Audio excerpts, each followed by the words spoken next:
Hey, what's going on, guys? Welcome back. So in the last episode, you guys saw me rebuild the lower half of our rear window channel, and not gonna lie, turned out fantastic. I'm in love with how this thing looks here across the bottom, but I tell you what, it just makes the upper piece look so much worse. So those 42 Ohio years, sitting in the winter, in the summer, all the storms, all the rain, everything that this saw, eventually that water worked its way underneath of this rear seal, and it started eating away at everything. And you guys can see I've got holes here. This piece right here is actually supposed to extend to the bottom lip, kind of like it is down here. And as you can see, it's just all completely eaten away. Now, one thing I am fortunate about is that, it did eat through here, but surprisingly, the inner structure on my roof, solid as a rock, which is a welcome change for this car because everything else was completely eaten away. So we only have to replace basically this L section here of this window channel, and we're gonna do this all the way around today.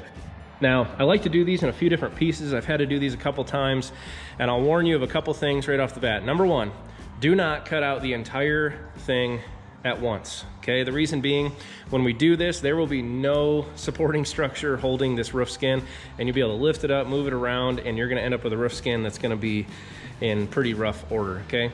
So I like to do these in sections. We'll probably end up doing this. I'll start right here in the middle. We'll work our way up to this corner. I'll probably do this piece in one shot, and then we'll do this corner here in another shot. And again, it just makes sure that we maintain the structure, we maintain the body lines and everything exactly where they're supposed to be, and we don't get too carried away with cutting out a lot of material. We'll do the same thing on this side, so it'll be 4 total pieces here across the whole back, and it should turn out really, really nice. We're gonna have to get out our shrinker stretcher tool and make some of these curves, because just bending a straight 90 of 18 gauge is not gonna do the trick. You guys can see it's not only bending this way very slightly across the whole back, but then it also kind of comes out here on the corners, and we'll be able to use that shrinker stretcher and actually make all of these corners again, and it's gonna look absolutely fantastic. So with that, I'm gonna grab a few tools, and I'm gonna show you guys step by step on how we replace this upper window channel. So let's get to work.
All right, guys, so we're officially halfway done with that upper window channel, and of course, it's time for a hydration break, so I figured I would show you how this turned out, and again, kind of walk through each of the steps, and I'll show you some things that, you know, to pick up on as I record kind of what's left here with the other side. So as you saw, that piece here, 18 inches long, we did it in 2 sections, and what's really, really important, guys, and I think I already mentioned it earlier, is when you're trimming this bottom piece here and making it fit really, really nice with the upper window channel, what you don't want to do is push down on the roof in any way, okay?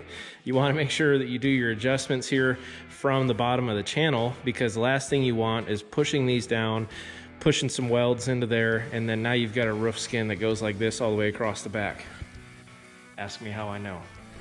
So what you want to do is that you want to trim your bottom piece and then provide a really nice bevel here, fill it up with weld, and then use that flap wheel, come back through just really, really nice and easy across the top, across the bottom side here. And then I like to use that 2-inch flap wheel to just kind of roll over the top of this just to knock that you know, that sharp edge down, because you will be left with a pretty sharp 90-degree edge on here, and it needs to be rolled over a little bit. So that piece is pretty easy, didn't require too much with the shrinker stretcher tool, and pretty simple to form across there. Now this piece right here, a little bit harder, and I'll be honest, guys, I have that Harbor Freight shrinker stretcher tool, and it's not the best. It's definitely not the most powerful out there, so it took me a long time to shape that into the shape that it is now. So, but same exact thing here, guys. You find the, you know, provide yourself a template, you know, bend it to the shape that you need, and then, you know, same thing, kind of just start rolling through it here and start trimming back and back and back and back, and you know, until you have just enough space to fit that bottom piece of the channel up underneath of that roof skin, fill it up with weld, going across there, you know, grind the top, grind the bottom, and then roll the edge on that. Now, one thing, and I have people ask me this a lot when they see the videos of me doing this, you know, how far back onto the roof skin do you cut? And to be honest with you guys, I mean, when I make this cut here across this side, I'll cut pretty much where this crack is. I don't want to damage that bottom roof structure, so put a cut there, and then I want to cut just short of where that rolled edge is, okay? And the purpose of that is that I come back then with my flap wheel and I just start very, very lightly trimming that upper roof skin. And I want it so that way I just feel the, you know, the barely minimum of that roof edge kind of rolled over. And that's where I take it straight down. So that way you follow, you know, the original roof, you know, the contour line here with the window channel. So I don't go cutting it in at all. I leave the original edge of the roof onto the car, but I want there to be just enough that I can kind of catch my fingernail on that lip on the upper side. So the bottom side gets ground totally flat. Like you can see here, this is like a spot weld. We want all that stuff gone. Want a nice clean surface to weld to. So that's my approach. It's definitely not perfect. I've messed up quite a few before, but you learn from your mistakes. And again, hopefully you guys are learning from mine so you don't have to make your own. So I'm gonna go ahead, finish this hydration break. We're gonna get the camera set up and let's finish this other side.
All right guys, well, after several late nights in the garage, finally wrapped up with this rear window channel. Thank God, I'm over it. I'm so ready to be done with that. So it turned out really, really good. I think in total, I've been out here about a week working exclusively on just the rear window channel. Granted, it's a couple hours each night, but got it dialed in and it turned out really, really good. So got a nice even gap here across the top. Went ahead, put a straight edge on this, and it flows really, really nice. Definitely within bodywork range from here. So for you smartasses out there, yes, I did mismeasure this. You probably just saw that there was a section here missing from the end. So measure twice, cut once. I ended up measuring once and cutting several times, but got it dialed in. Ended up having to add about a 3/4 inch piece to this, blended that, and it turned out really, really good. So ended up shaving it back basically to this section here all the way around, so that way we get a nice reveal here all the way around there. And yeah, very, very pleased with that, and especially when you take a step back and you look at this, sure looks good. So what comes next? Next we got to get our rear deck filler put in. We've got to get our lower plenum put on, which goes underneath that rear deck filler, underneath here. We've got to get our rear quarters and tail panel back on, measure everything out, because I want to make sure that I get my wheelhouses exactly where they need to be. Because as you guys know, with the rear seat pan, like how we did there, we have to section and narrow this trunk pan by 2.5 inches on each side. So, and you know, we want to make sure we get that right, because when we put in the trunk pan, we're going to finally put these wheelhouses in, get all of this stuff right here tied in. Right here on our seat pillar where this comes down at, we've got to get all those brackets and everything put there. And very tedious, very time consuming part of the build, but it's really important because with this being a unibody, all of that equals strength in the car in the end. So with that, guys, if you haven't done so yet, of course, hit that subscribe button. And yeah, stay tuned. I'm gonna have a lot more videos for you guys real soon. And we're getting very, very close to the reveal of the next build. Excited, can't wait to share it with you guys. So take care, we'll see you again real soon.